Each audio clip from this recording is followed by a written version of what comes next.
നിങ്ങളെ ഇത് ആരെല്ലാം കേട്ട രാത്രി എണീച്ച് നടക്കില്ല. രാത്രി എനിക്ക് നടക്കരുത് തിരുമേനി.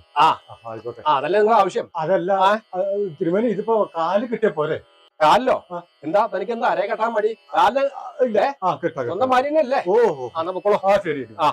പൊക്കോളോ. ഇതിന്റെ ആവശ്യം ഇരിക്കുക. നമസ്കാരം. നമസ്കാരം. എന്താ വിശേഷം? എന്റെ സ്വാമിയെ അതൊന്നും പറയണ്ട.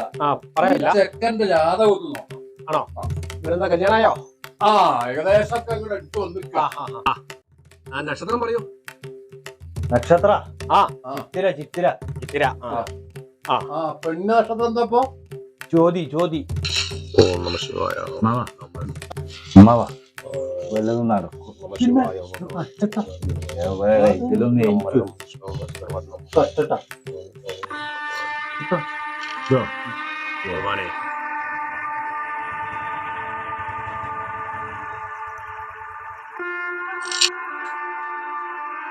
ഇത് വലിയ പ്രശ്നമാണല്ലോ കാണണേ. എന്താ സ്വാമി പ്രശ്നം?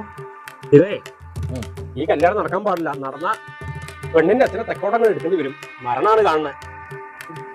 സ്വാമി ചെക്കന്റെ അച്ഛനും കുഴപ്പം? ചെക്കന്റെ അച്ഛന് കാണില്ല. ചെക്കന്റെ അമ്മാവനും പ്രശ്നമില്ല. ഒരു കുഴപ്പമില്ല. എന്താ പറഞ്ഞേ? പെണ്ണിന്റെ അച്ഛനല്ലേ? പെണ്ണിന്റെ അച്ഛൻ മരിച്ചാലും അമ്മ മരിച്ചാലും ഒന്നും കുഴപ്പമില്ല. എനിക്ക് ആ പെണ്ണിനെ വേണം. ഞാൻ കുറെ ആയി ആ പെണ്ണിനെ പ്രേമിച്ച് നടക്കണേ. 35 വർഷമായി. പെണ്ണിട്ടില്ല. ഇത് കണ്ടോ, താടിയൊക്കെ നരച്ചു. ഇപ്പൊ ആ പെണ്ണിനെ കൊണ്ട് പോകാനുള്ള പരിപാടിയിലാണ്. മരിച്ചാൽ കുഴപ്പമില്ല. മരിച്ചാൽ കുഴപ്പമില്ല. പെണ്ണ് കിട്ടാനൊക്കെ ഭയങ്കര കൊടുക്കണോ? സ്വാമി എന്നൊന്ന് അനുഗ്രഹിക്കണം. എന്താ കാട്ടണേ മനസ്സിലായില്ല. അമ്മാവാ ഒന്ന് നടക്കാമ്മാവാ, വേറൊരു കാര്യം പറയാം. അമ്മാവാ, സ്വാമിക്ക് കാര്യമൊന്നും മനസ്സിലായില്ല. ഞാൻ ആ സ്വാമിന്റെ മോളെ പ്രേമിച്ചേക്കണം. അമ്മ ഒന്നുകൂടി വരിക. പോവല്ലേ, ദക്ഷിണ കൊടുത്തിട്ട് പോരെ. അയാള് തട്ടിപ്പോയ എനിക്ക് എന്ത് തേങ്ങ. ഒന്ന് സ്വാമി പൊറുക്കണം. എന്തിന്? സ്വാമിന്റെ മോളെ തന്നെയാണ് പ്രേമിച്ചത്. തെക്കോട്ട് എടുക്കേണ്ടത് എന്നെയാണോ? ചതിച്ചല്ല ഭഗവതി.